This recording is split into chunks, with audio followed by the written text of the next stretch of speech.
United States of America and to the republic for which it stands, one nation, under God, indivisible, with liberty and justice for all.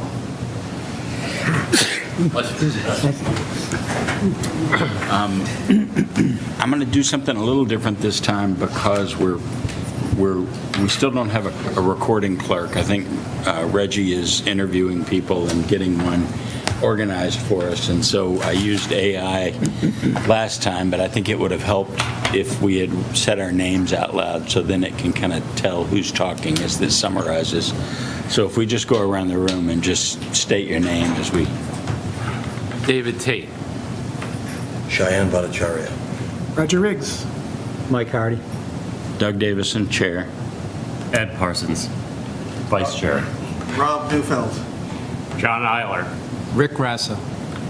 Not sure if that'll help. Privacy violation Yeah. there somehow. Not sure if that'll help, but we'll give it a shot. Worth a shot. All right. Any public participation? I don't see anybody. There's nobody online.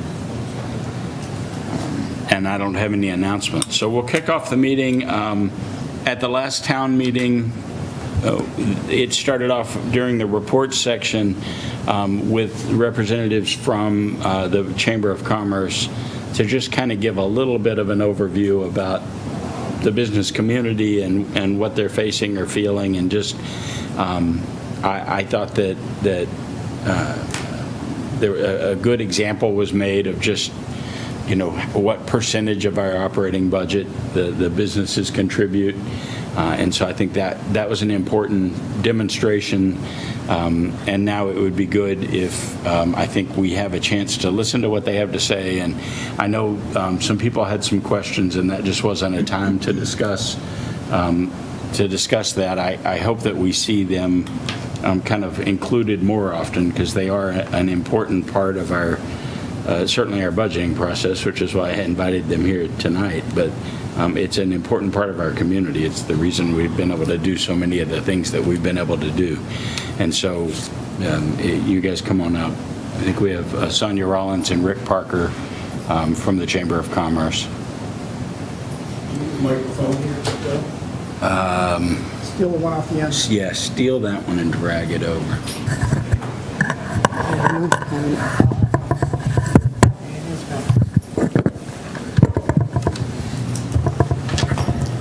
I guess I'll start off, for the record, Rick Parker, President of the Burlington Area Chamber of Commerce.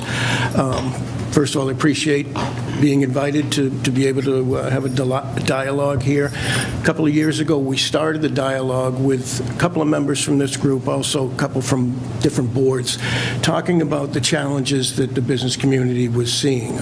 Much of it as a direct result of the pandemic and the shift of work from home.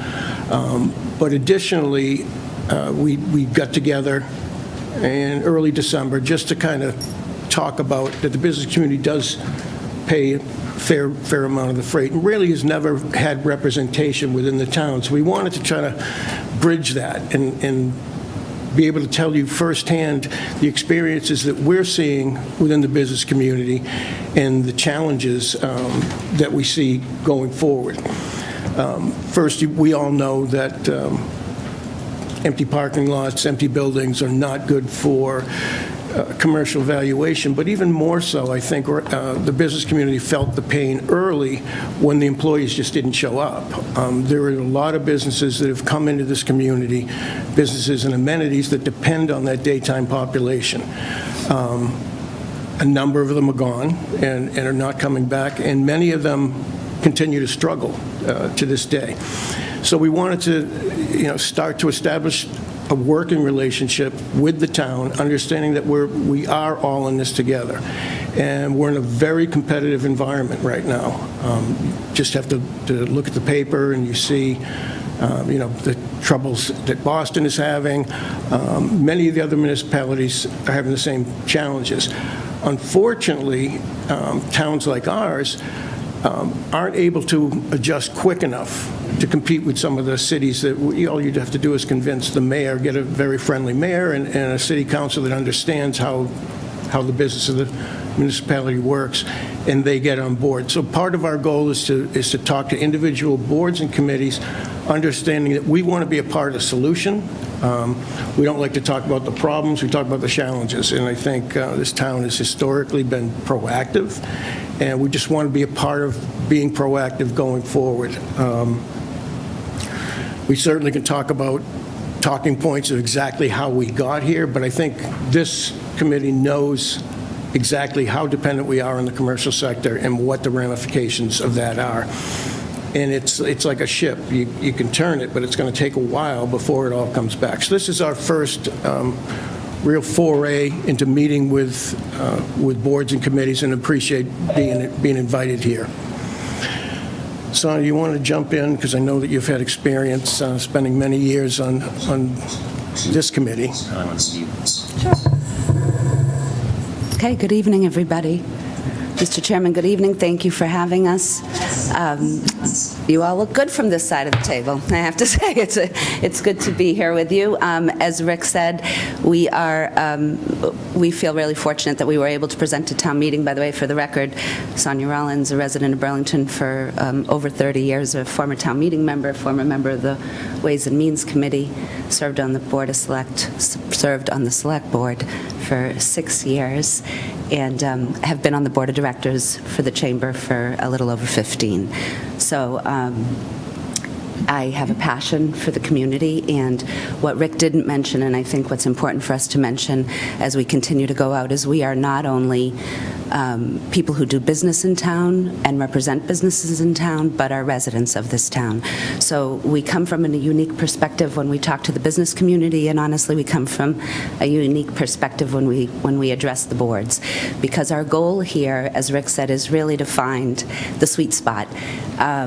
You know, I can tell you in years past, and a lot of you have been on this committee for some time, that it is no secret that Burlington's beauty is that balance of the business community and the residential base, and what the tax base does for that. We're fortunate with that.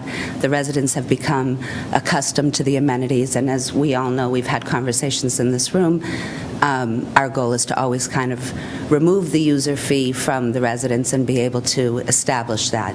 The other taxpayer in the room is the taxpayer who may not necessarily use some of these user fees, but in years past has prospered and done well and understood, you know, what the cost of playing in the room was. So there was no real issue to speak of. And while Rick presented, as he said, challenges, because we never really think anything is a true problem, you know, the challenges are now apparent, and our goal is to be able to have a little bit of a voice to discuss them, because the administration has been great in having meetings with us. Melissa has been great in the economic development team, and discussing what's to come, because as you all know, you can't have a discussion and have the following week have it solved. So our goal is to be proactive with you, to work in a team environment, to define a voice for the business community so that we can, you know, give you some of our wins and some of our challenges, quite frankly. I mean, they both exist. And Burlington, as a rule of thumb, has always been a forward-thinking community. So if you go back in the history of the town and you look at the different programs that have been initiated or the different negotiations that have been done with some of the larger developments, you can see that it was a forward-thinking process, that the process was, what are we going to do to not only alleviate some of the issues today, but to make sure that the planning and the development comes in. This is not just a financial discussion. This is finances, this is zoning, this is forward-thinking in the planning, and taking all of this cumulatively is what is really the challenge, because we have to get a lot of people on board. I want to be very clear. There's nothing argumentative going on between the municipal side and the business side. This is more about, there's going to be, as I think we've said a couple of times, the sky isn't falling in Burlington. There's a crack, you know, and before you address anything, you have to know what you need to do about that. I know that when I sat on this committee with you, we discussed, you know, where's the push point? And what do we do about that push point? The community saw an override vote recently that obviously didn't pan out in the favor of the override. Where's the push point for that? You know you have capital projects coming. Are there different financial options that you can do a little bit creative with some of the businesses that will make it worthwhile? I would submit yes, so that there are things you can do, but we have to deliver that message to the business community that we want that to happen and that we want to get creative with it. Zoning changes, guys. I mean, we know this, and if you go back in the history of Burlington and you look at the zoning bylaw, you can see very definitively how every decade the type of zoning that is brought in enlivens, I'll say, the community, or at least attracts the right community. We are the right businesses, rather. We as a community brought in all the great amenities. Those amenities aren't gated to Burlington, and I think I said it recently at a meeting that the problem with being so proactive and the ability to do all of these amenities is because we're not gated. Communities around us have understood what it takes to kind of step up to the plate and negotiate with some of these businesses. They can take on some of our amenities, and they can also deliver some of those, so they become competitive.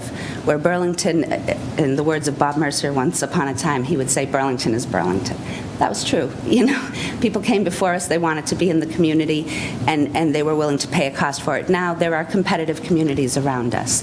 So does that mean that we have to just lay down? Absolutely not. It means that if we get creative and talk about it as a team, we really believe we can do some great things, both on behalf of the businesses and on behalf of the residential base. So our goal really is to come out to say, the business community is engaged. They have no interest in walking away. They have no interest in saying this is not, you look at some of the developers in this town, they have established themselves for years here, but they are not the ones who are able to come and say this to you, because until they really have a project to discuss or something like that, you tend to not see them. And our goal behind that is to say they are engaged on a daily basis. It's just that you may not necessarily see them every day. So our voice is really a voice of a collective body. And I think we sometimes see our business community as just the very large. If you look at it demographically, there are more small businesses in Burlington than there are large, but they are living within a lot of the Class A office space. Now, here's the dilemma. 15 years ago, 20 years ago, Class A office space was where it was at, and Burlington responded to that beautifully.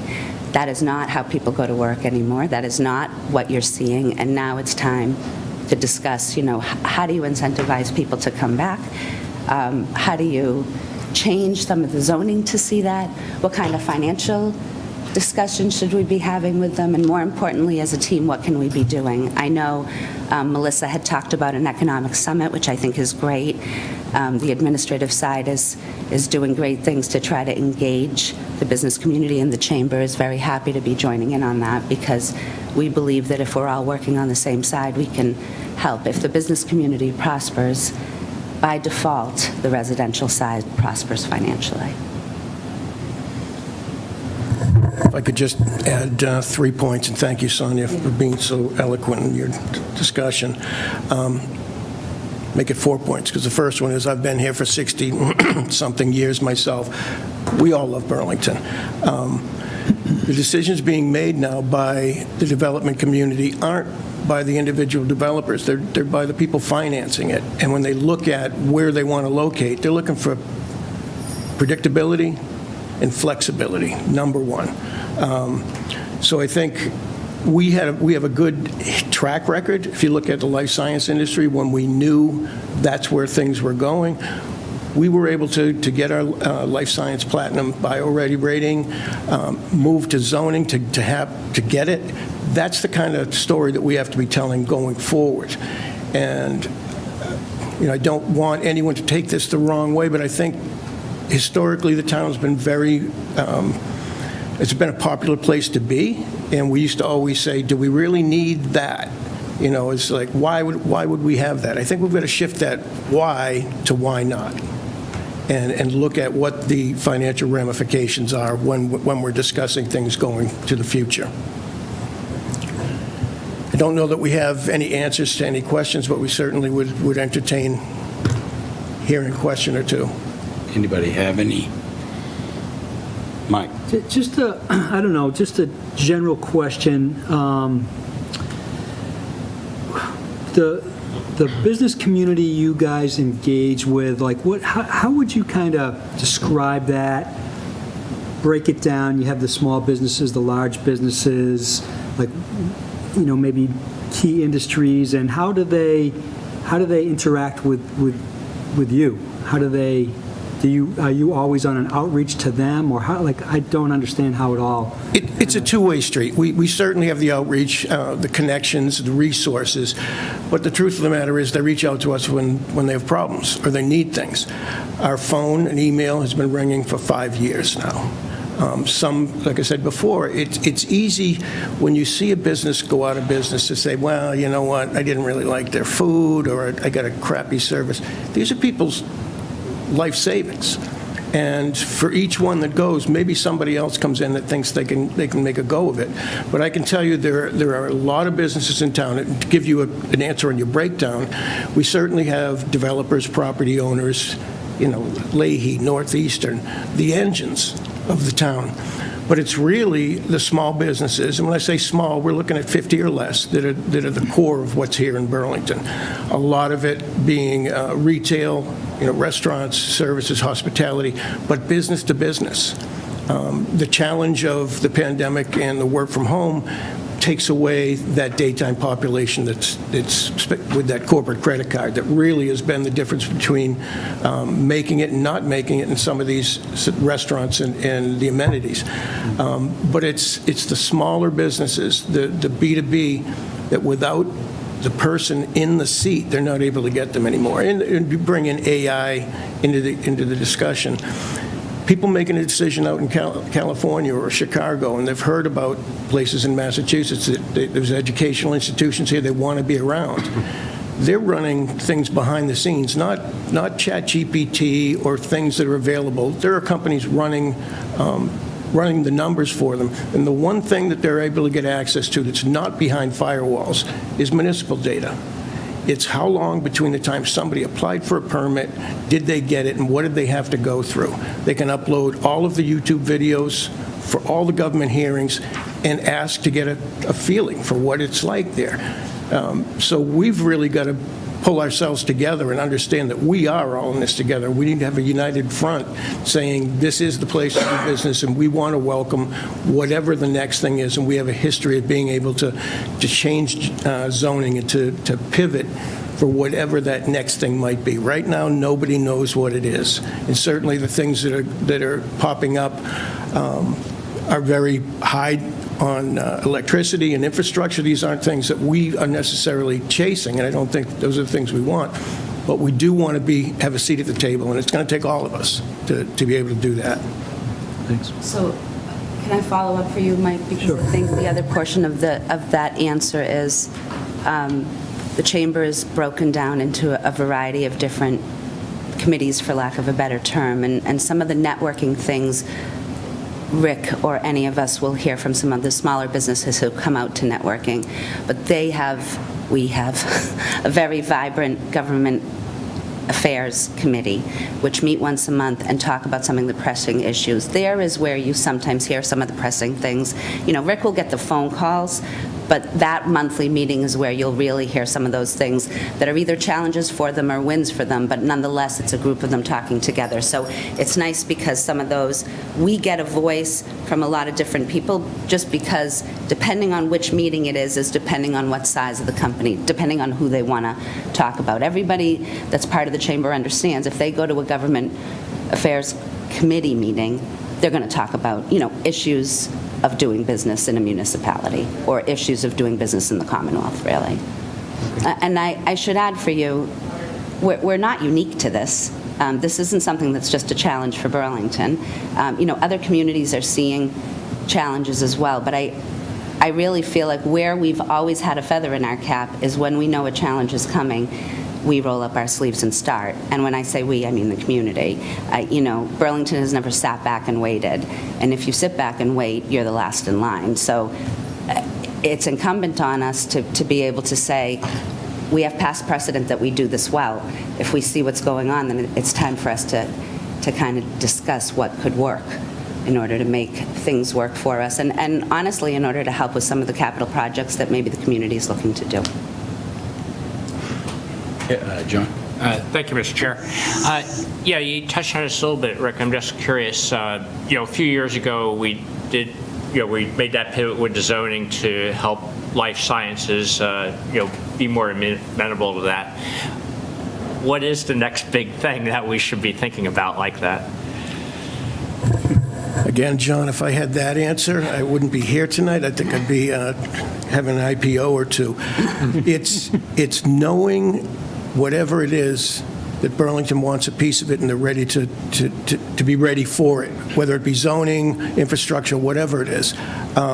One of the things, as we see people not here, it keeps the remaining businesses, to pull together tighter. And I will say one thing, and this is not to toot our horns, there are a lot of chambers of commerce that have a very adversarial relationship with maybe a city, saying, they're always pushing back on taxes and CIP. There's 4 members on our board that are residents. We understand that we've been very fortunate being dependent on the commercial sector. That engine right now it's got a few sputters to it, and we are in the most competitive environment that I've ever seen, meaning everyone wants a piece of whatever that next thing is. We were very fortunate with life sciences that we came a little late, but we were able to get the Broad Institute here and a lot of the other companies that came around. And don't discount Leahy's role there, too. Leahy is very critical to getting these other companies that come in, medical devices, looking for that one doctor that will take a chance on maybe putting a device into a person's body. We're lucky to have that here. But going forward, we need to know that we are the place that the next place wants to be. And John, I wish I had that answer for you, what the next thing is. They're going to want to go to a municipality that has flexible zoning and really welcomes them. And I'm the last person. We're not going to bring in, a nuclear waste dump because that's the coolest thing going on. I think we know the balance, but the chamber really wants to be part of the solution going forward, and it's going to take all of us. Thanks. Anybody? Anything else? Thank you. I would just say, I think from a committee standpoint, there are a lot of things that we just kind of know because we talk about it, that we need to educate people on. I think it was a great example of the shift with the amount of taxes paid. The things that 60 whatever percent of our taxes that are paid by the commercial side and not necessarily used. And as we go through, I don't think people realize, like, a large percentage of your residential water bill is paid because of this shift, because it comes through the operating budget. A large percentage of things that really affect directly the resident's bill are subsidized, and so we want that to keep going.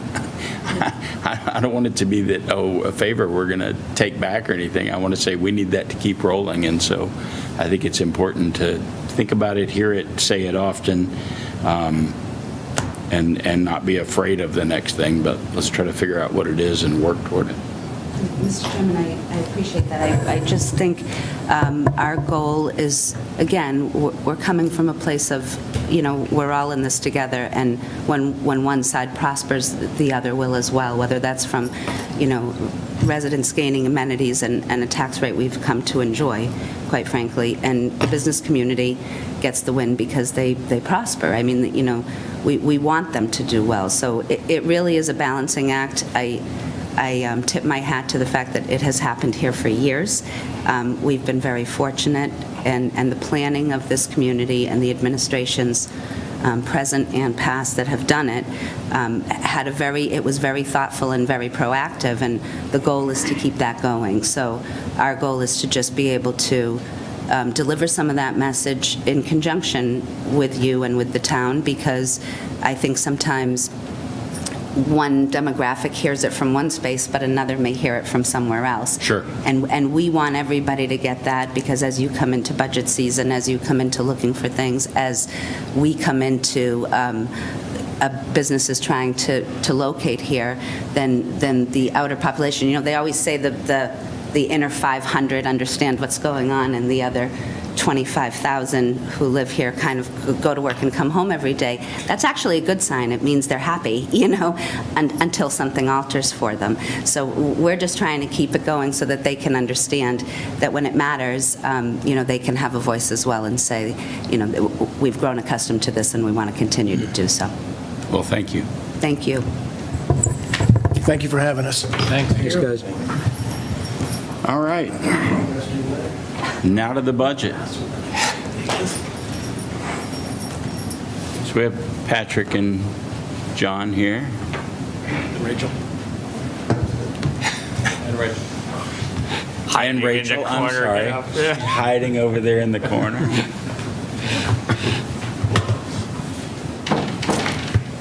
She needs to wear contrasting colors.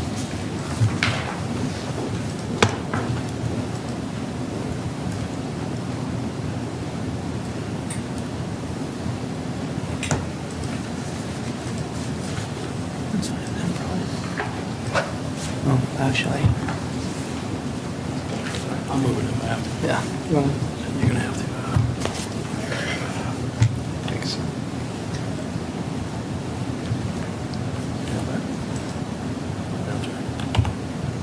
Perfect. Mr. Chairman, John Denizio, speaking right now, helping AI. Thank you, everybody. Welcome to the kickoff for budget season. Exciting time for Ways and Means. We'll see a lot of each other over the next couple months. This is our annual, what we used to call the drop and go, but now we do a little bit more and share the books. Anybody that wanted a printed book that didn't get it tonight, let us know and we'll get you one. And then hopefully everybody that is using the electronic file has found it easy to get on there and start poking around. And with that, I'm going to pass it off to Patrick to begin the presentation. And we also have Rachel here, and I want to thank Rachel and Sam Hoggenberry, who's not here with us, for all the work they did in preparing all the documents and working hard with all of the department heads. And to thank all the department heads for all the work they did with adjusting their expectations and helping us be able to, you know, we heard loud and clear when we set the tax rate and when we approved last year's budget that they would like to see some contraction in what the increases were, and we had a guidelines meeting, which, you know, you'll see the same slides, which aims to do that, and you'll be happy to know that we're on our way to doing that. So I'll let Patrick take over. Thank you, John, and thank you, Mr. Chairman, everybody here. So in the presentation tonight, what we'll do is see a brief overview of what we'll call FY26 financial indicators, so some highlights from how we ended fiscal year 25 and some of the 26 property tax development. And then we'll look a little bit at our guidelines for FY27 and the planning and that went into that, and then a brief FY27 overview from where we are headed. So looking at some of the financial indicators of the budget impact on tax bills, this is a slide that was taken from our tax rate process before the Select Board. So as a result of the budget that was passed in May, the Select Board set the tax rate, which brought us to a residential rate of $869, CIP, or commercial industrial personal property, of $2578. Our average single-family home bill, $820,300. Our average single-family tax bill to $7128, up from $355 from the prior year. So that was the effect of the tax rate setting process, as well as the budget that was passed in May of 2025. And so looking a little bit more at those indicators, and this is what was shared during the guidelines meeting. Our certified free cash certified pretty early this year at $27.8 million, and then as we bring down, walk through what happened at September, $45,000 for the special election. what we had at the January town meeting, $2.5 million. Most of that was the Water Stabilization Fund transfer, and that brings us to $25.3 million to head into the May town meeting. And then what we've talked about a lot and what we released last week as our preliminary CIP for FY27 to FY31. A component of that is free cash capital, and the target there was 20% of certified free cash for capital. So that just gives you some context to the role that free cash plays really throughout the year up until this point. And then just a couple of other key indicators here. The stabilization fund balance, so the general stabilization fund balance as of July 1, 2025 was $11.8 million, and excess levy capacity, $15 million. So to really bring the committee to the point of the budget development process. So what is the approach that we take as we are looking to develop the budget for the next fiscal year? And obviously the long-range financial plan is what drives so much of the decisions, and it's really sort of the bedrock of everything that we are doing and looking at. And so a key part of that, or heading into that, is let's look at what the plan is to maintain service levels, to minimize property tax impacts for all classes of property, and what are the key measures we are using for projecting revenue, and to not deviate from recent practice. It included a 1.5% levy growth for new growth, and what it will end up at is about $13.5 million in excess levy capacity.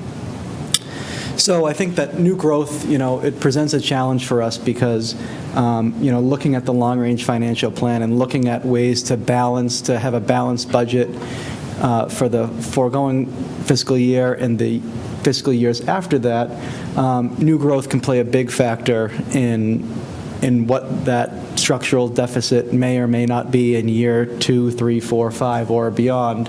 So when we see new growth really exceed expectations, it has a great present value impact, and it can sort of push out any potential deficits we see in out years. That also drives excess levy capacity up if we are sticking with the tenets of our financial planning process. One of the things that we see in our long-range financial plan right now is that there isn't a structural deficit in the next 5 years, but what there is what I kind of call almost like a property tax, I don't want to say deficit, but a property tax impact or a related property tax impact. So what I mean by that is we can resolve what we see as deficits because we have excess levy capacity, but that does not resolve the impacts to the property taxpayers. So all of those things are really weighed in our planning process and how we target sort of historical increases to the property tax bill, which is a difficult thing to do, in our target when we're thinking about, because we're obviously thinking about the average single-family taxpayer the most, and we're thinking, what is the impact of the budget going to be for them? And as we look at that historical average of $250 to $350 a year, and that being the target, that's a target that's difficult to do in this environment from an operating budget perspective alone. And when you layer in capital projects within the levy, it makes it even more challenging to hit that measurement. And I think that we'll talk a little bit towards the end of the presentation of some things that we want to start talking about in the dialogue around that, and members of this group have been part of those conversations earlier. How do we provide context to property taxes in the budget and actions at town meeting? I think those are very important factors in all of this. I'll bring us back on track for revenue assumptions. State aid at 3% for Chapter 70, so that's the education aid, and 2% for unrestricted general government aid. Those are our major accounts that we receive from state aid. And really, those are under the 10-year averages, but what we like to do is start off pretty conservative here. Based on what we're seeing in the governor's budget, it's actually a little bit less than 3% right now in Chapter 70, so we're glad that we're in the conservative area, but we do expect that to change throughout the legislative process, which brings us to July in the general court. Local receipts, so there are 24 categories of local receipts by which we can raise funds, and those are the major accounts are motor vehicle excise, hotel motel tax, meals tax, and over the last several years, that conservative posture has been adjusted slightly to make sure to be a little bit more accurate, but we are still in a place where we feel that we are still conservative with local receipts to mitigate any fluctuations, but have sort of budgeted those in an area we think is attainable and sustainable.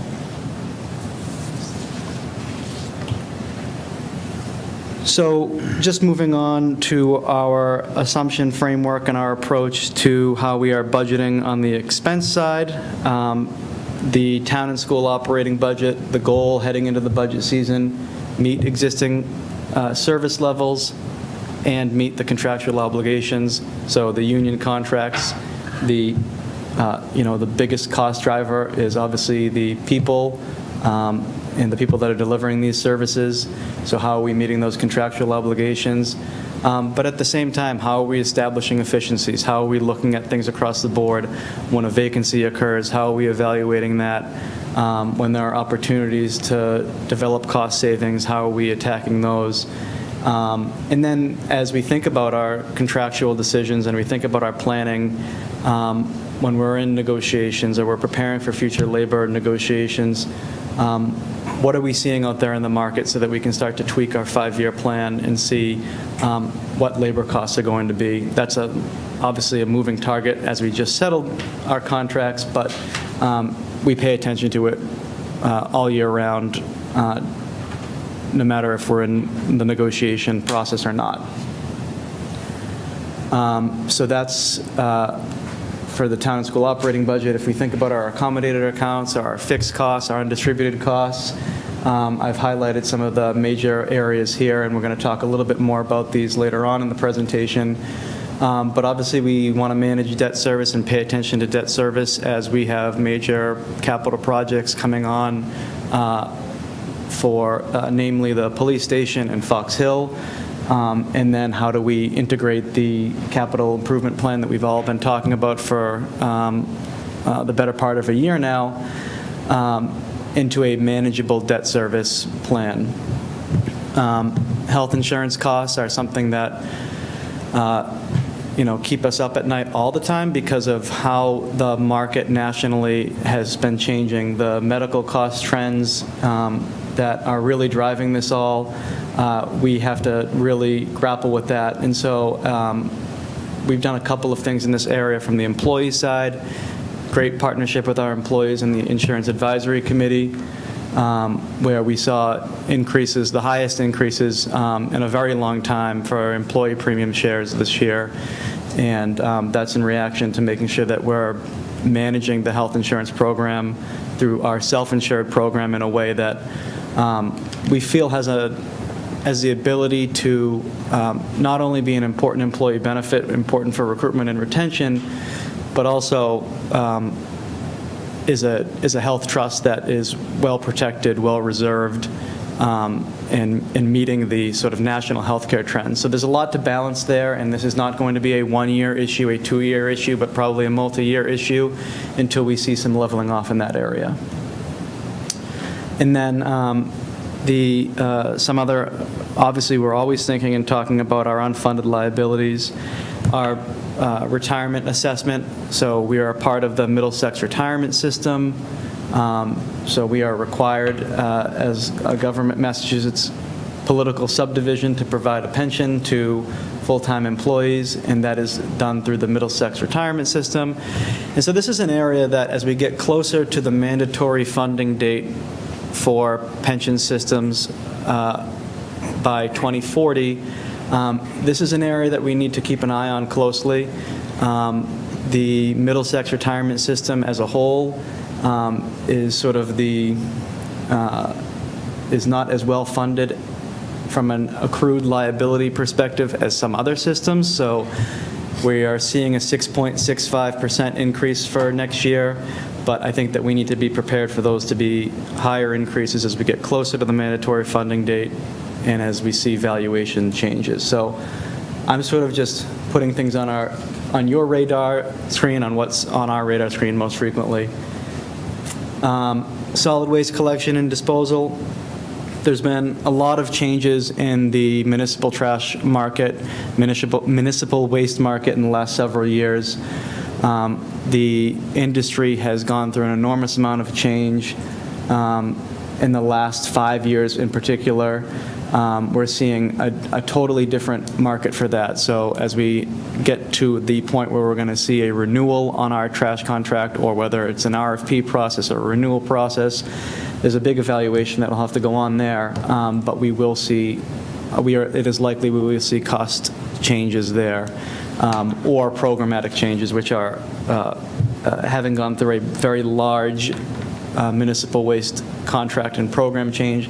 That in itself is a huge effort from a community perspective, so we'll have to keep an eye on that.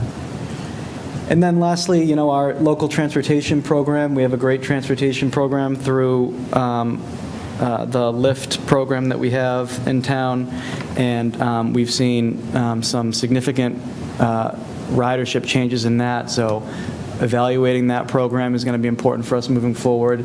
And then actually really lastly, the partnerships with the school department in monitoring special education and transportation, another area that can be volatile and subject to inflationary changes. So it's something that it's one of the largest expense areas in our accommodated accounts. All right, so thank you for indulging me there, and I just we'll walk through how where we are with the guidelines and the perspective that we brought to the Select Board, Ways and Means, and School Committee. So for FY26, our accommodated guideline was 7%, and the town and school operating at 4.5%.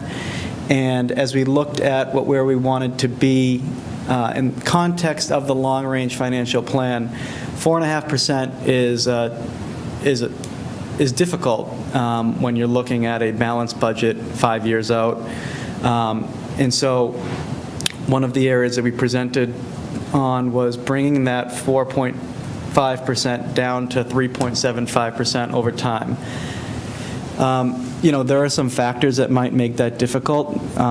If there are changes in the labor market that make contract competition and contract negotiation challenging, that may be difficult. There are some, or there will be needed to have a community discussion around what that means in the context of a long-range plan. But bringing that down to somewhere around 3.75 is probably a more sustainable and attainable figure, but recognizing we need to do that over time. So for 27, for town and school operating, we set a guideline target of 4.25%, the beginning of that sort of what I'll call a step-down approach. And then our accommodated target was 7.5%, and that is in recognition of mostly the debt service related to the police station, and you'll see that increases to 8% in 28, which is inclusive of the Fox Hill debt service. But what we'll see is some changes to those figures in a few minutes of where we actually are. And then just some disclaimers here around health insurance. Debt issue results can change this 7.5 or 8% target. And then, like I mentioned, retirement system assessments and assumptions there. Can we ask questions? So now, yes, thank you. Yeah, we might as well do questions as well. Yeah, I'm sorry, I should have. No, that's fine. So looking at the previous slide you had with the town operating, school operating, proposed assumptions, so your goal is to go from where we are now, town and operating at town and school at 4.5%, gradually get that down to 3.75%?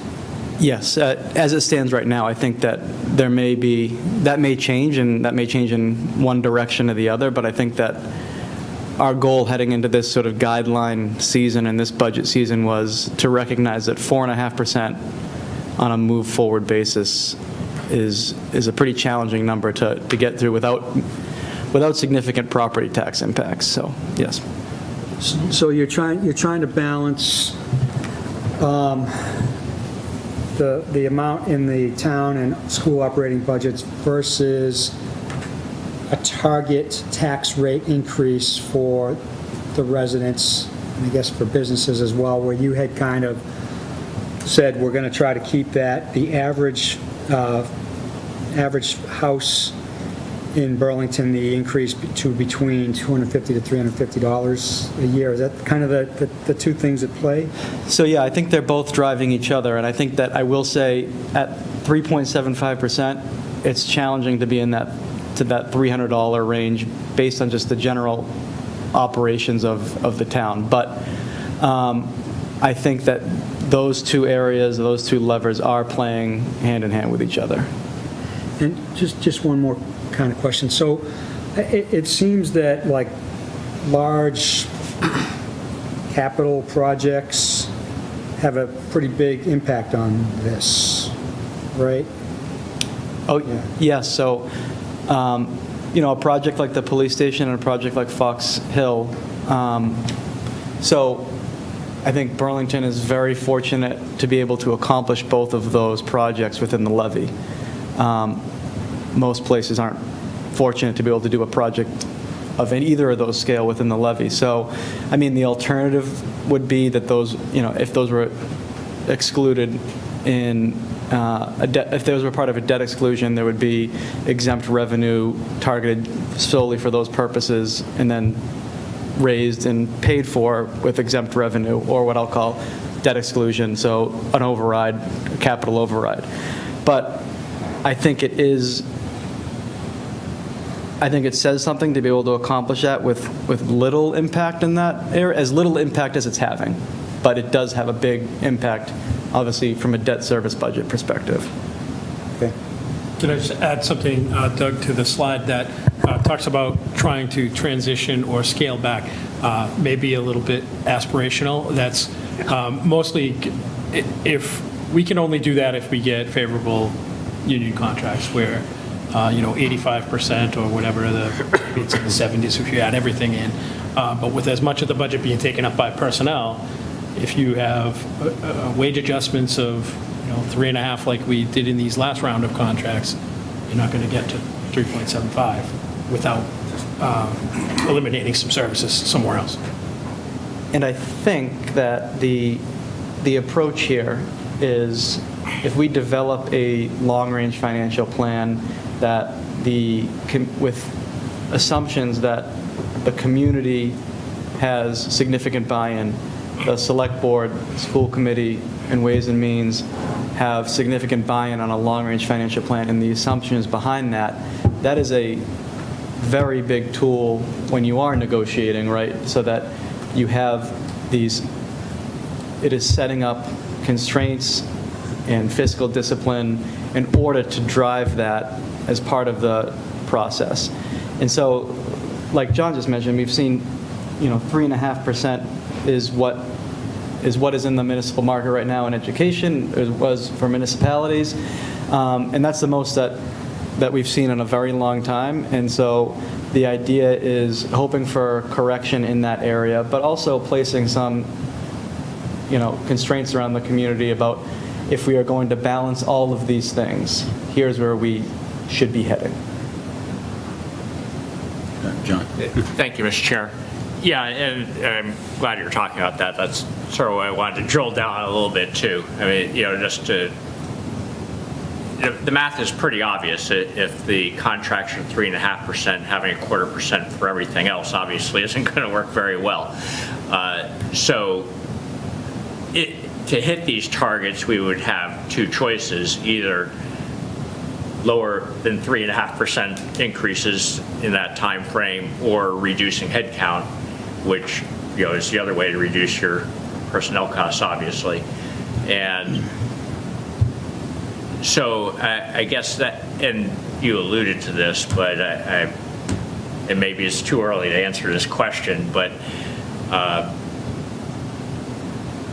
I guess the question is, do you see the consensus, and I'll just put it as a zero-sum thing. I know everyone wants everything, but level services doesn't work with the current contracts and headcount, and people don't want to pay more taxes. They keep voting that way. So I guess the question is, where do you see this shaking out? Is it more likely that, do people want the level services more? And when I say people, I'm sort of talking maybe select board and your general view of the populace. Do people want the level services, or do they want the low tax rate more? Where do you see that shaking out? So I think I've been doing this 22 years. It's probably, everywhere I've been, it's probably half and half, where people say, we came here because of these services, and that's what we expect, and we know you have to pay for it. And then there's another group that says, I've lived here a long time, I can't afford to continue to pay for it. And like I said, it's not unique to here, that's pretty much everywhere I've been. Yeah, but to state the obvious, we have to pick one, or the right, whatever combination that we. And I think that's where you wind up. You wind up a combo, a blend of both, and pulling both levers. And maybe you don't get all the services you wanted, but you don't go all the way down to you have to go above your target, or you have to accept that our projection goes out 7 or 10 years before we have a deficit. Well, we're okay with it being at 6, knowing that we're keeping this. And I understand what you're doing with the chart, and I think it's the right approach. The chart is clearly taking the we're going to keep taxes down route, and here's what that implies. Would that be a fair interpretation of your chart? I would say that that's what that's going to accomplish. It's going to try to control the tax increase. Yeah, this is a very keep tax increases at a low rate chart. I think it's also to make sure that we're being fiscally responsible in the future, and making sure that the structural deficit on the horizon stays on the horizon. And I think that's exactly right. But I guess if I'm understanding it correctly, I think it's important for everyone you're presenting this to that if you want your taxes to sort of be going at the rate they're going, this is what has to happen, and this implies not level services. And I don't think that's a bad spot to argue, but that is, I think, what the chart implies. I don't think, not necessarily. I mean, not necessarily. I think that, I think what this also implies is that, just frankly, that a 3.5% general wage increase is not, so in my time in municipal government and negotiating with unions, having 3s on the table is exceedingly rare, and it was always, we could never do that. And now that was common for a couple of years and a set of contracts. But what this also assumes is some correction in that aspect, right? So what has to happen for that is, changes from a national perspective and how costs are sort of cooling, right? So I think that your point is understood, but it's not necessarily not meeting level service. Sure, if you can drive for negotiation there, I think that would be great. Oh yeah, that's Ed. I'm just trying to make the accommodated proportions add up. Is it true that 7% is just historical average? We've been at about 7%? Yes. And so we're adding a percent to that. Our accommodated accounts last year were 72 million, and so adding 1% to that growth rate gets us another $700,000, which is about $10 million worth of debt to put online. And we're adding over $100 million in debt service as we put online the bonds for Fox Hill and the police station. So by my rough math in my head, it's going to take an added % increase for 10 years just to absorb that added $7 million for those two. debt service, right? So does that include all of that prospective debt that's coming online in the next, say, 4 or 5 years? So, yes, and I think that there may have to be adjustments in that area in the 29, 30, 31, depending on where we end up in final borrowing and final issuances, but you'll see in a few slides where there's going to be some changes to that based on some structural changes that we'll talk about in a minute. Okay, I look forward to it. It's not going to be necessarily 8%. Okay. And we'll talk about why. So bringing us to where we are now in the town operating budget development. So we had a meeting, we've met with every single department. We've spent a lot of time thinking about where we ought to be, where we need to be. And so for the town operating budget, we are planned for a 3.98% increase. So we were able to come in under our guidelines that we developed a few weeks, or about 2 months ago. And so there's good news there. I'll talk briefly about where we are for FTE changes.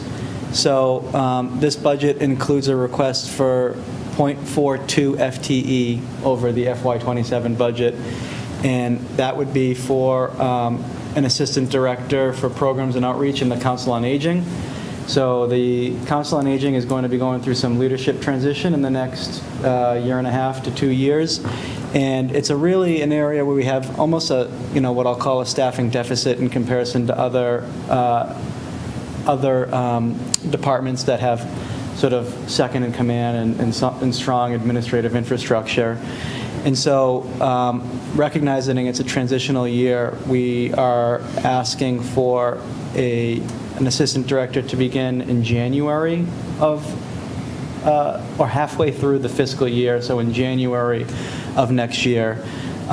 So that, what may happen in the years after that may be, we don't expect there to be an increase in FTEs beyond that. So right now, this essentially budgets 0.50 FTE for that assistant director position, and then in future years, we're going to likely to make adjustments in some of the part-time staffing components. So we're sort of building capacity within the existing staff complement, but it may mean some additional adjustments in future years. And I think that the idea, I'm sorry, it's showing up a little funny on the screen, but there's some stuff cut off here. But so the idea here is our senior population is obviously changing significantly, and we want to provide that capacity for growth and sort of the program participation. And so, when we think about the major areas for our senior population, it's access to programs. So what are the programs that, the programs that we might have there 5, 10 years ago look different from the programs we might have 3 to 5 years from now. And programs are really what we can bring into the senior center, and also the programs, that are associated with the senior center. And outreach is the other big component of aging services. How are we connecting our most vulnerable populations to resources, services, social work? So I think that what we're able to accomplish here through this request is providing succession and transition planning for the department, increasing our capacity for our 2 biggest areas, and sort of a creative and challenging way to make the FTE composition work in future years by moving things around and redeploying resources that we have existing in that department. So just briefly on what is cut off on the screen, it says department budgets over guidelines. If I'll just briefly talk about the departments that were over the 4.25 guideline. And for the most part, it's contractual salary changes. So in our human resources department, we have a new HR director there, and both of the employees are moving through the steps there. So there's not any changes besides those. The small expense changes related to our employee tracking system, but for the most part, contractual salary changes. In the Council on Aging, it's that increase of 0.42 FTE that's driving that increase. The Assessor's Office, they would be under guideline if not for an upgrade to our property management system. So critical to our tax assessing process is our software, and that needs to be upgraded from the existing system, which is going to be no longer supported for licensing that. So we need to upgrade that property assessment software. So that's the justification there. In the town clerk's office is going to be 3 elections in the next fiscal year. Obviously, the more election workers have to be paid. That's a significant area in that. So this is such a cyclical area where we will often see that above guidelines. The planning department, same. They have, besides the contractual salary changes, $1,000 increase in expenses. So, nothing really there that would put them above guidelines. The library has some contractual salary changes and some expenses related to materials and publications. And then in the recreation department, they're proposing some changes related to allocations of full and part-time staff without benefit changes. So they're looking to enhance some of their therapeutic recreation programming and using existing administrative position to fill that. Not a net benefit increase, but a slightly higher cost of those services. So that relates to the town operating budget. Now, as we look at the accommodated accounts here, so what you're missing in the little panel, look at the panel is blocking it, so sorry. What I've done here is sort of highlight what are the historical or emerging cost categories that present the greatest challenges to the long-range financial plan. So one of the things that we like to talk about when we're thinking about our long-range plan is what are the threats to it? Like John mentioned, what are the threats to that 3.75? Well, it's either services, or it's union contracts, or it's factors that we don't know yet. So while some of these have an order of magnitude higher than others, and I'm sorry, I'm just noticing an error on the increase amount for health insurance. It's not increasing by 20 million. That's the amount. So we'll fix that. So we're proposing a 9% increase there. Really, that's in relation to where we're seeing cost trends and claims from the self-insured trust.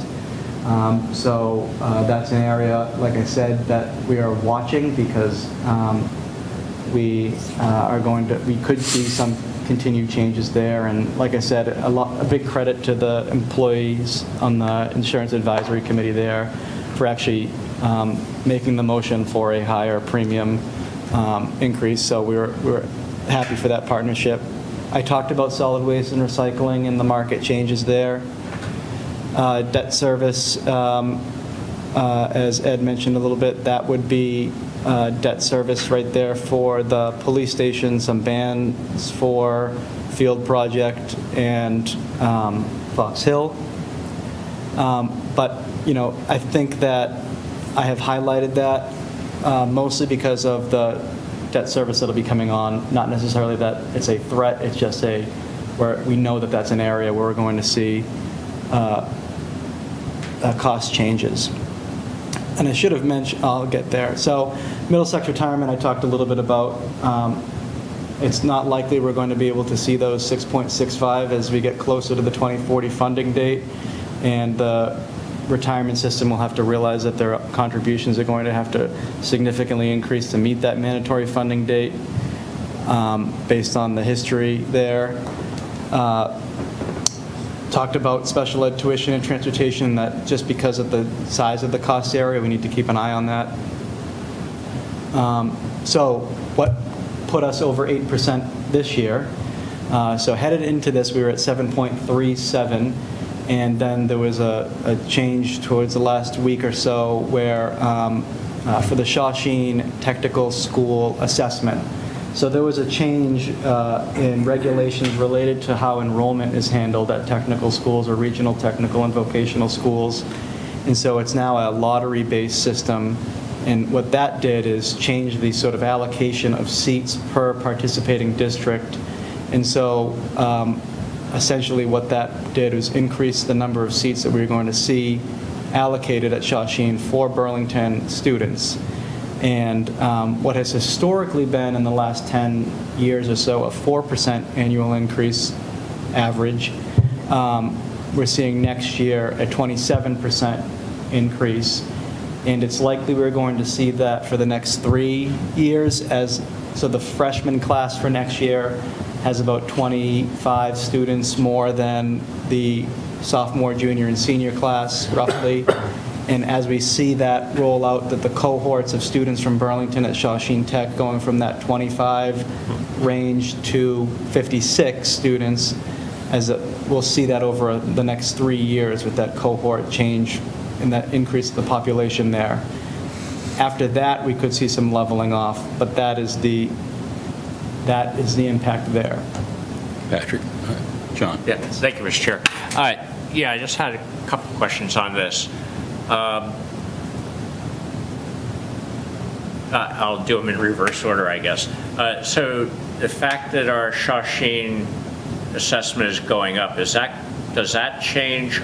I think we're at like 10% of capital costs right now, if I recall correctly. Is that number going to change because of this? Yeah. So Bedford and Burlington were at 10% capital because of the enrollment. When the regulation changed and they went to the lottery system, and we had a set 54 seats for incoming classes. We traditionally didn't fill all of those seats. We had applications, but they either didn't meet admissions requirements or whatever the reason, we didn't fill those seats. We had sometimes in the low 30s, most of the time in the mid 20s in each grade. Now we're going to have, as long as there's more than 54 kids that apply, we're going to have 54 students there. And now our portion of the student population is going to be a higher percent, and we're going to move up closer to probably to the 20% mark rather than the 10%. So the bigger hit here isn't the tuition, it's that the debt service on the potential new school is going to be a double whammy compared to what we had been thinking. Yep. So what happens is Bedford would stay at 10%. They're not going to make, they're not going to get above their enrollment to get to there. And then the other four schools, it will be a percent of your enrollment of those four. So they'll add up the enrollment of the four schools, and whatever percent you are of that, that's how their capital will be broken out. That's unfortunately alarming. Yeah. Okay, and then the Middlesex retirement, I guess I'm remembering that incorrectly. I was under the impression that they had a similar OPEB plan that they were marching through, and it was sort of going to keep going according to plan. If I'm understanding you correctly, it sounds like it's somehow becoming worse than what we anticipated. So I think that as we get closer to, yes, there's a similar cadence from, the OPEB plan. Not necessarily a guarantee that it's going to get worse, but I think what's going to happen is that the plans there are a large cohort of plans in the funded ratio level between 80 and 100% that are going to see the ability to fund their systems by 2032, 2033. Then there's this cohort that are in the 50 to 70% that if they're going to be able to meet that funding schedule of, 2035, 2036, 2037, I just recognize some caution there related to if there's a new revaluation and the funding schedule accelerates beyond where we're seeing it now, that 6% might be 8%, 9%. It's a little bit different from the OPEB funding schedule, where the OPEB funding schedule is 9.3% increase every year, because there isn't a number that you have to hit at a certain date and then divided by the number of years to get there. There's a date that you have to hit it, and based on changes in valuation and based on the total accrued liability that is performed every other year, that will tell you how much you need to spend on an annual basis. So, Which I'm interpreting as the original plan may have been a little optimistic in retrospect, is that? well, I think that that's the history of Massachusetts pension system funding strategy is, I understand. All right, let me, and then the final question. Just to pick the two biggest ones, health insurance and the special ed costs, do we have we do this great community comparison on a bunch of things. Do we have a sense of how we're doing on those things relative to other communities? Yes, so I'll talk about health insurance a little bit. So health insurance is a complicated comparison tool, right? Because every community might have a little bit different when it comes to plan design. Some communities are part of cooperative buying systems like the Maya Health Trust, or they're in the GIC, which is the state-sponsored plan. And then there's others of us that are in self-funded plans, which self-funded or self-insured plans are usually better for managing costs and seeing the fluctuations. So the GIC has averaged premium increases for employees in the 9.8% range in the last several years. And usually self-insured plans can do a little bit better than that because there's less administrative costs for administering the plans. But the other thing that you have to look at from a community comparison is not just the cost, right? So it's what are the details of the plan. If we were to, within our contractual abilities, if we were to change components of the plan significantly, I think that would have a serious impact on our recruitment and retention efforts. So the answer to your question isn't a yes, we're doing great, or no, we're not. It's that it's a complicated question. And so well, let me try a simpler one. I understand everything you're saying. Yeah. But if in the end, we're paying a certain amount per employee on average, and correct, towns are paying a different amount, and maybe we're paying more because our benefits are vastly better or whatever. But I'm just curious on that very simple metric of cost per employee. Are we higher or lower than other towns typically? I don't know. That's a hard one to ask because I think that I would have to compare us to self-insured plans versus plans that are in the GIC versus plans that are with Maya. Those are the three areas. So we'll certainly do that research. I know that one of the things that we did when we were heading into this year's increase was, where do we fall as far as and I'll talk a little bit about the employees' cost perspective, and our employees generally pay more than some of the communities that we compare ourselves to. And so that's a good metric for some things. It's a challenging metric for other things. But I think your question is a good one, so I think that we'll need to do a little research. Yeah, obviously the top level simple analysis is if we're paying more per employee than other towns, we'd at least like to convince ourselves that our benefits are better. Right. And if they aren't, then we need to address that. Yep. That just sort of a simple analysis. But okay, thanks. Thank you. We should have pointed out when we were talking about that, some of these aren't finalized. It happens every year when we're here. There's a few of these that just aren't finalized yet. Special ed is one of them. We have a placeholder number in there That's based on OSD, who's the state agency that decides what the inflationary factor is for these private schools, how much they can increase their tuition year over year, set it at just over 3% this year. We have a placeholder of 4.8% because the volatility of this, of special ed tuition, is that those programs can ask for restructuring changes so that their tuition rates can change widely, or you can have students move in or out. So that number, we hope is a worst case, could come in better, which would be good for us. Health insurance number still needs to be nailed down, and so does the debt service. We just need to figure out what we're going to borrow in this coming borrowing season and what the rates are going to be, and then we can nail down that final number. Briefly back to the Middlesex retirement. I don't remember a 2040 deadline date. Is there something new in that area, or am I just not remembering that it's always been? It's been around a long time. It's been kicked out to 2040. It started in the it would have been around now. When I first started doing this, it was around now. And then it got kicked from 2027 to into the 2030s, into the late 2030s, and now it's up to 2040. All right, so we need them to kick it again. Yeah, so that's that's been around for at least 10 years now, that the state Mass General Law, all retirement systems have to be fully funded by April 2nd, 2040. So it's just a funny thing in general, because, I think that one of the challenges is the state isn't probably going to meet their own deadline for the state retirement system. The challenging about, a lot of communities for a while said, well, they'll just push it out again, But the cohort of communities, or retirement systems rather, there's 104 retirement systems. The cohort that is actually closer to being fully funded is much larger than it was 5, 6, 7 years ago.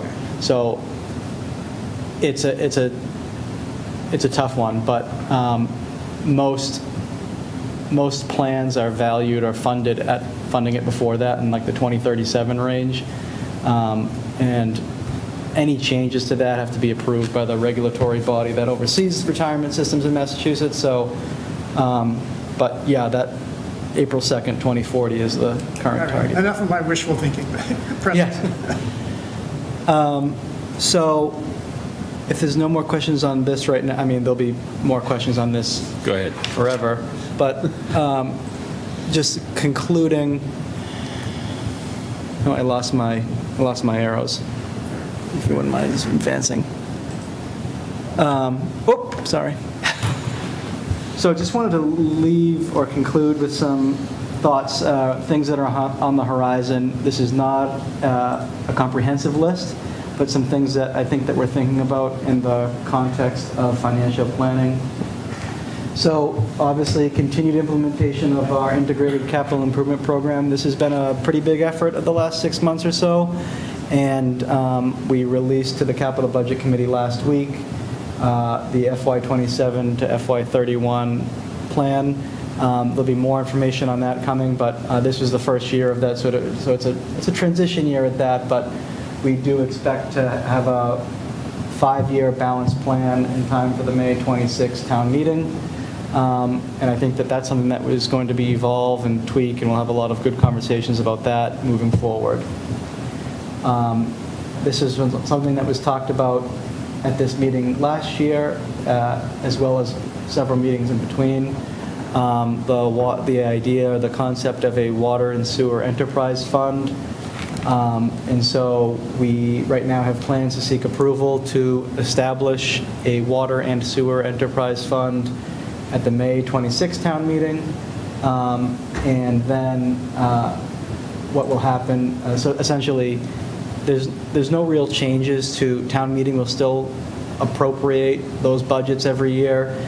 The enterprise fund is really just the authorization it's an accounting mechanism that allows us to sort of capture retained earnings within those two user services in an enterprise fund.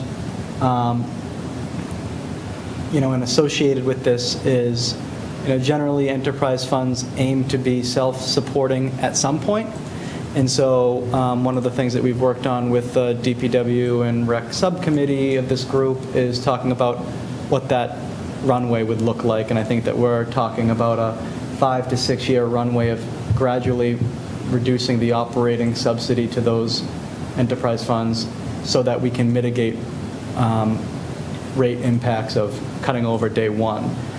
And I think that we were talking about it today. A rate plan, generally we like to see 3 to 5 year rate plans put out, but I think it's a rate plan. Rate plans for water and sewer enterprises really need an annual evaluation. Weather can really mess things up. It's a cyclical revenue source, and I've learned my lesson on that in pretty good ways when talking about water rate planning. So that's something that I just like to put out there. And then we'll begin, hopefully, a phased implementation as early as July 1, 2026, if town meeting approves that. There are some legislative steps, Burlington legislative steps that will be required. Burlington High School, obviously. So one thing that I didn't put on here, Burlington High School and Shawsheen Technical School are on the horizon. So the committee, the Burlington High School Committee, is working right now on a statement of interest for the MSBA. So next steps related to that will be things that we want to keep our eye on as far as financial planning moving forward, as well as a potential Shawsheen Technical School as well. And then finally, I think that one of the things that we've talked a lot about, whether it's in the town administrators capital working group, whether it's this group or some of the things we talked about at the guidelines meeting, is what are some ways that we can further our efforts around outreach, education, and engagement. It was a packed house, sarcasm included, for the Proposition 2.5 forum we had here in June. I think it was Frank and then 1 or 2 other people. But it's a subject that we love talking about and can talk about it forever. So any opportunity to do that, we're happy to do. And I think that we're talking about, some opportunities to talk about what the impacts of the long-range financial plan are, tax impact modeling. Those are things that we've been doing the last few weeks to sort of stress test different things. But we need feedback on that, right? We need some consensus around those things.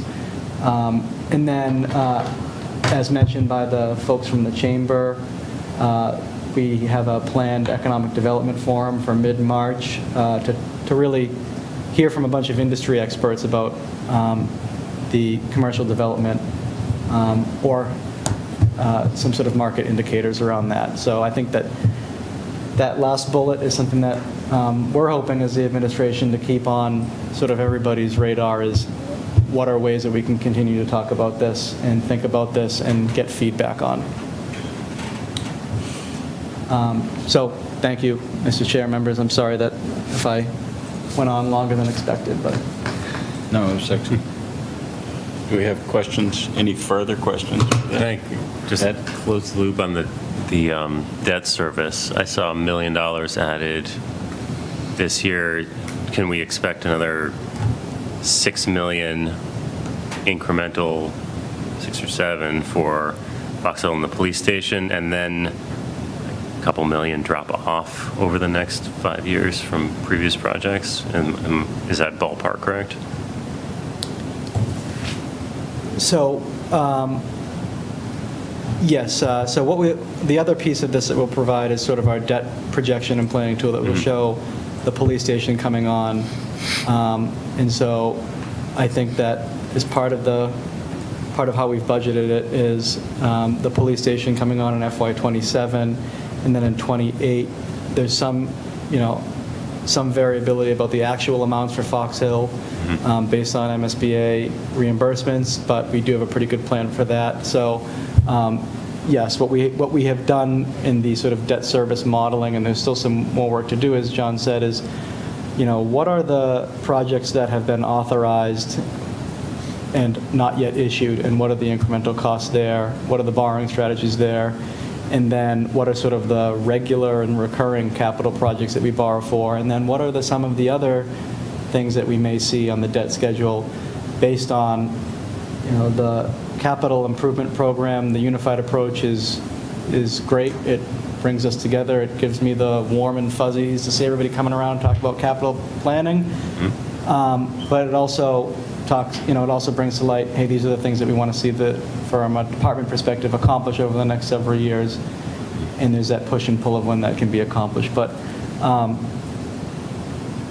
we'll be sharing that with the committee. Okay. And one of the benefits we have, Ed, is for the police station, we used $5 million of free cash, and the bids came back about the same under. So, we'll likely bond $10 million less than we planned. That's a huge benefit to the plan. Yeah. That wipes out a big chunk of that, and hopefully we'll have the similar results on Fox Hill. I like the sound of that. Anybody else? Thanks, guys. Thank you very much. Thank you. Thank you. Thanks, Rachel. Hiding in the corner. Can I just throw a question out for John while I'm thinking? Are we going to have another police station building committee meeting? We'll probably have like a breakup thing and, get everybody, if they had any final thoughts or whatever, maybe we'll probably try to time it up when we do we're not doing a groundbreaking, we're doing a topping off ceremony. So we'll probably try to time it up with that maybe over the next couple of months. Okay. One thing, when we were talking about Shawsheen, so we know we have about 54 seats, so there's 330 seats in a class, a freshman class. Bedford has 30, we have 54. So we have 54 of 300, which is 18%. So we can expect at some point we're going to be at 18%.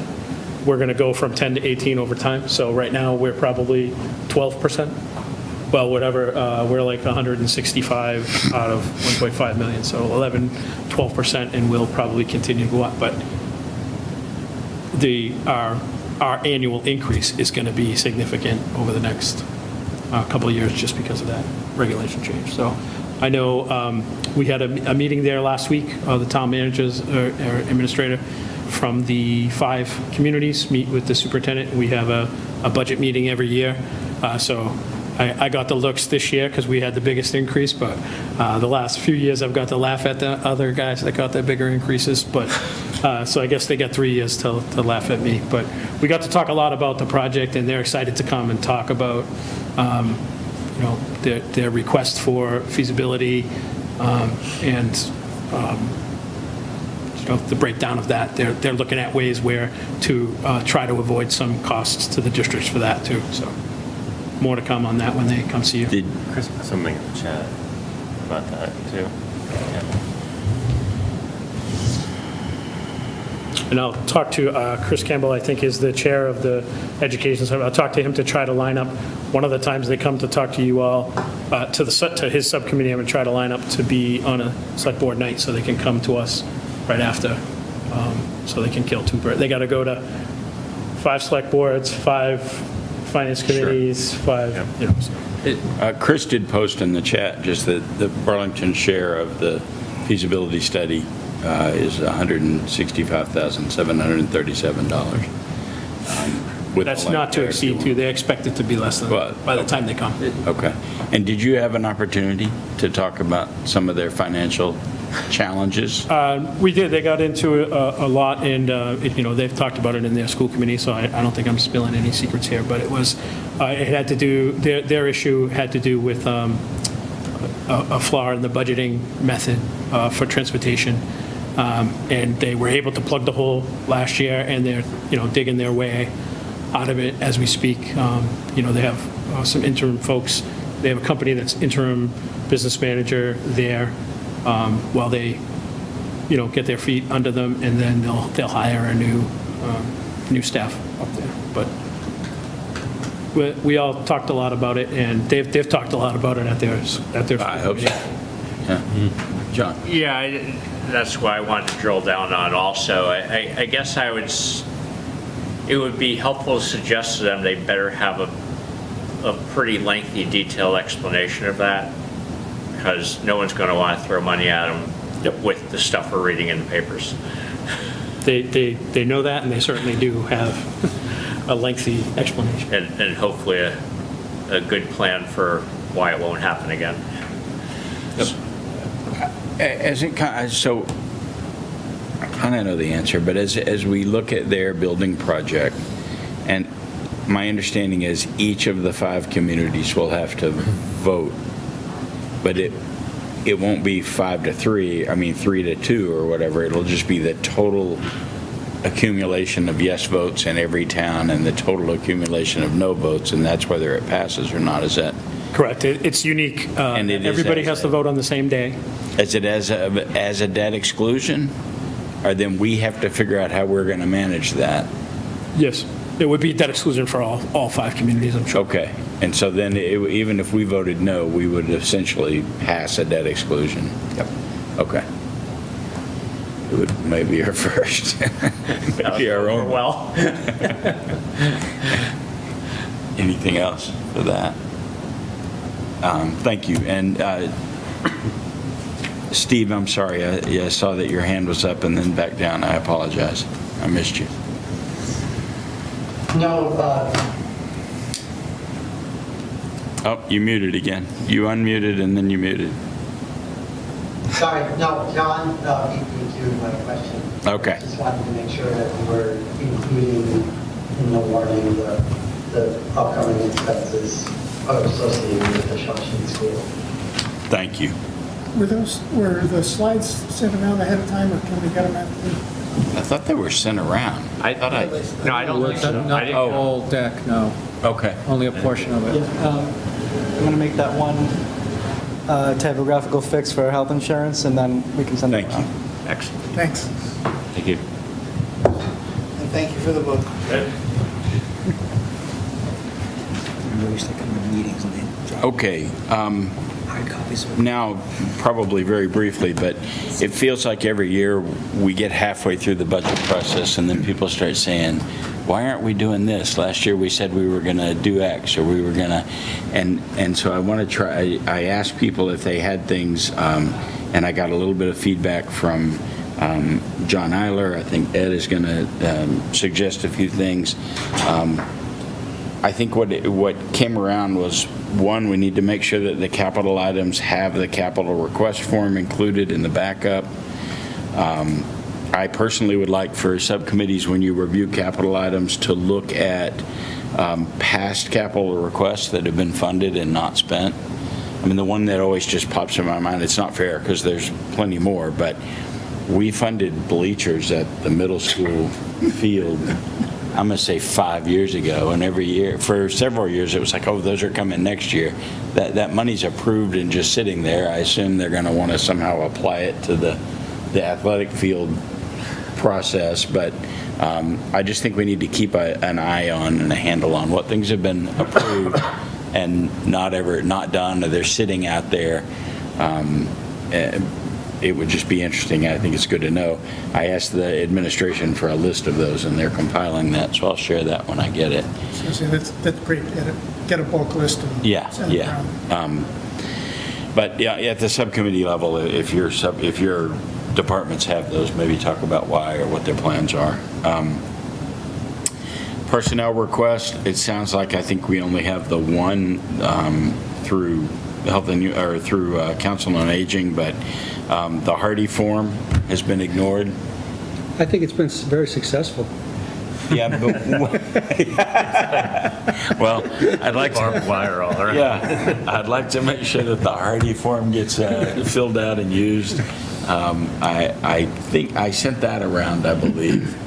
The capital request Not sure you form. sent that out. Huh?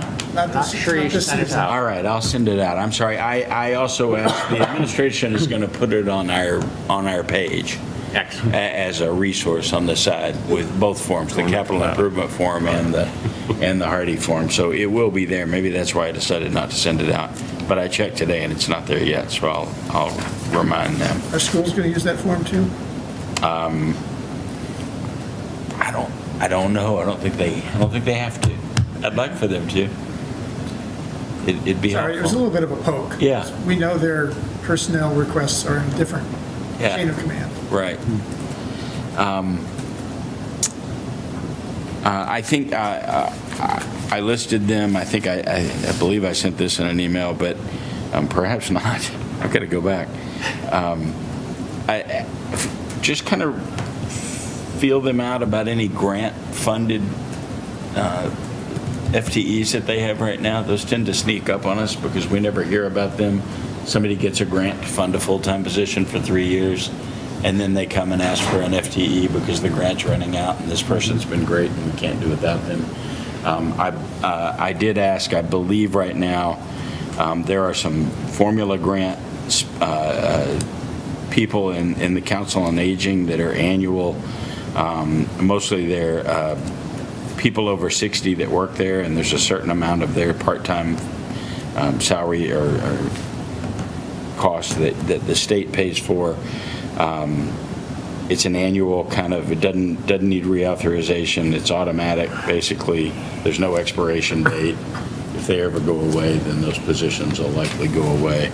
The Board of Health has some grant-funded people for that tri-town thing, and when that grant runs out, if it doesn't get refunded, that will probably go away. But just something to keep in mind. Does Youth and Family Services also have some grants? Vaguely remember from some years that they're... And I don't think so. I'm pretty sure schools always have some grant-funded positions. That would be good to actually enumerate and not hide in the budget. Yeah. Library has none. Okay. And then a request, that warrant article request, have quotes, not just department estimates, supporting the request and have some reasonable detail, just not a total, not a dog pound drawn on a napkin. Yeah. So just some detail involved. And The record, So John sent around the capital request, a link to the capital request, 280 pages or something. I didn't look through it. But I think that was a really good start early of the complete package. Right. I did wish that it had a request by request table of contents oh yeah, with yeah. links, but I'll take that up with him. We'll get there. Ed had a few things that I asked him to. Can I Yeah. just toss sure. an extra thing? For the budgets and the warrants, for the most part, I think the departments and so forth are getting things to us reasonably on time, but there's been a couple cases where, like you had your subcommittee meeting and you didn't have enough information to take a position to vote. Like, that's bad. Like, we got to get people to get that stuff to us soon and like not day of the meeting, but, enough time for people to review. So maybe just a reminder to, A little bit of John or that somebody. was the timing of the holidays and the January town meeting, and at least a little bit in part, the lateness of the Ways and Means meeting to review all that stuff was kind of very close to town meeting. But it's a legitimate complaint. It is, and right, I agree. yeah, I didn't jump on those schedule that meetings soon enough. Ed. So I came up with some ideas as well. What we have now in the long-range projections is conservative. I hope it's conservative, but nonetheless, I think we're compelled, especially since we've added a lot of capital projects, to build towards a framework for being able to consider our priorities better. And the complaint that just keeps on coming up is not really knowing the true cost of a lot of things. And we can't adjust our priorities if the costs of certain services have lots of stuff that just is kind of sitting and accommodated, and we haven't really picked it apart and figured out how much it costs. So I made a list of things to try to pay attention to. So first, any capital equipment or building or space costs or savings that result from indirectly from capital purchases or any programmatic changes in department budgets. So, a good example was, the high school is a good example of everything. But there was a vast expansion of the Burlington Early Childhood Center. And so there's a lot of capital costs that go into offering that service that are unaccounted for. And if we're reconfiguring so that we are using space differently, we should consider that. And if we're changing so that we're using more space, then we're kind of building in more costs either now or later. And if we're using less space, it's maybe a good thing. And we've often mentioned maintenance costs, so carrying costs of new capital items. So please look for those. Personnel costs, those could be costs or savings from programmatic changes. I think we're in tune with that. Long term, I'd like to know approximately how much per employee is baked into accommodated, and you mentioned that with the health insurance costs. And then the third thing, which we've already discussed in part, is grants, but I think also revenues from any sales or transfers of services. We have a number of services.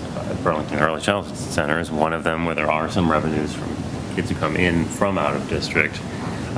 We have revenues from the advanced life support. We have the shared SWAT team, which involves aggregating income from other communities. So try to interrogate that a bit and get a handle on what true costs are. As well as state support, which is often not mentioned, especially with the school budgets, which is why it was on my mind. And then finally, I just want to remind you of the Finance Committee handbook.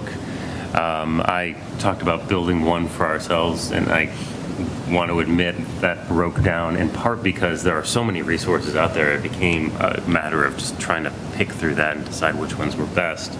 And I think that handbook, a couple chapters of which were written by Patrick, is a really good resource for us and a good reference for us. And in particular, if I can assign some homework, Chapter 2 on municipal budgeting is a good brief review of the whole process that we're about to go through. Chapter 7 and 11 were written by Patrick. Revenue and expenditure forecasting has some details that help us understand the exercise that was just presented for projecting what revenues we're going to have available. Can you? Yeah, I will summarize in an email, and we should put that book on our I was just going to say, our put that on the page as website. well. So so we'll have it all together. And you'll include the first three recommendations. Yeah, and Doug's suggestions as well. Okay, good. And then Chapter 11 is capital improvement planning. Patrick wrote the book, and now he's implementing it for us, and I think it's going to really help frame up, at least over the 5-year scope, our capital plan, so that we've got at least that anchor, and then unusual requests like later. a book for lots of communities, or was this something that was put together for Burlington? No, it was put together for a lot of communities. So contributors, the organization is the Association of Finance Committees. We are a finance committee. That's what most towns call it. We're fancy, so we call it Ways and Means. But it's a good compendium. It's longer than I had imagined we would put together just for our purposes, but I think just right as for serving as a reference.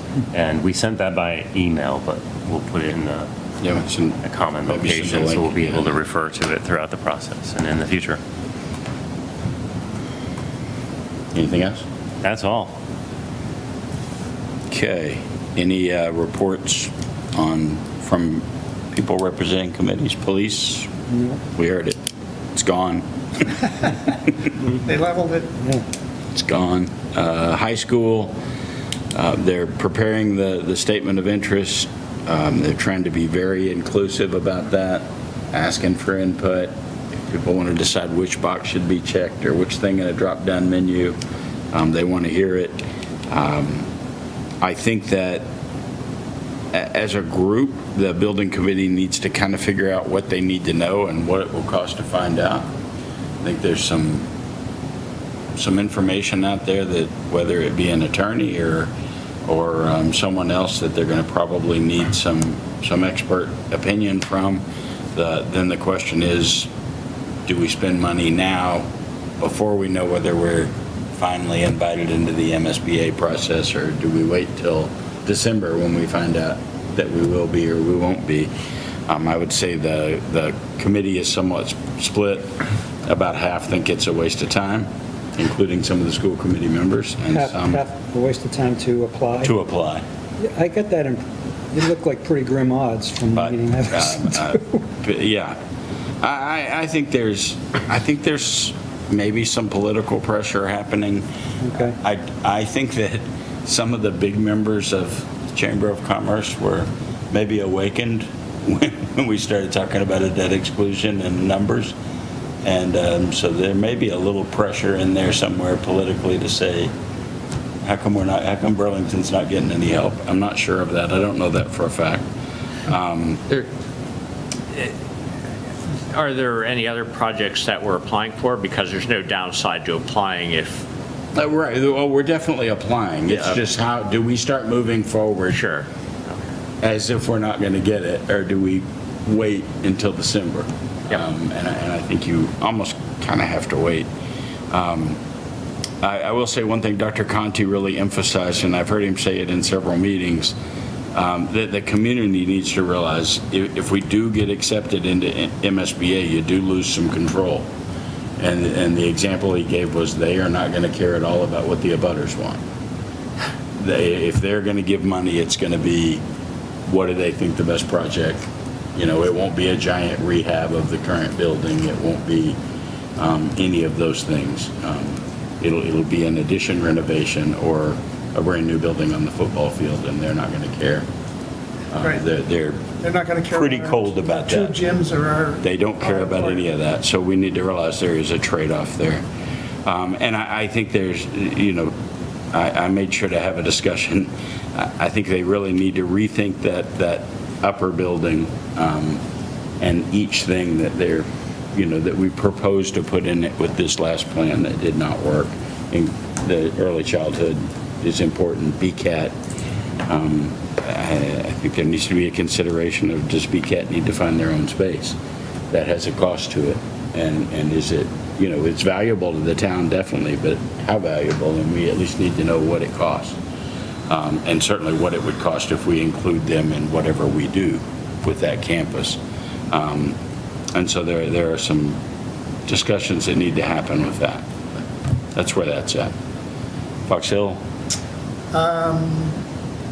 All of the subcontractor bids came back under what were the 90% complete estimates by, I don't know, I want to say 1.3 million or something, so not a huge number, but they did come in under. They're in the middle of processes of looking at the general contractors, and there's no conclusion there yet. Okay. One thing that's been going well, apparently, is the MSBA is doing incremental reimbursement for expenses already paid.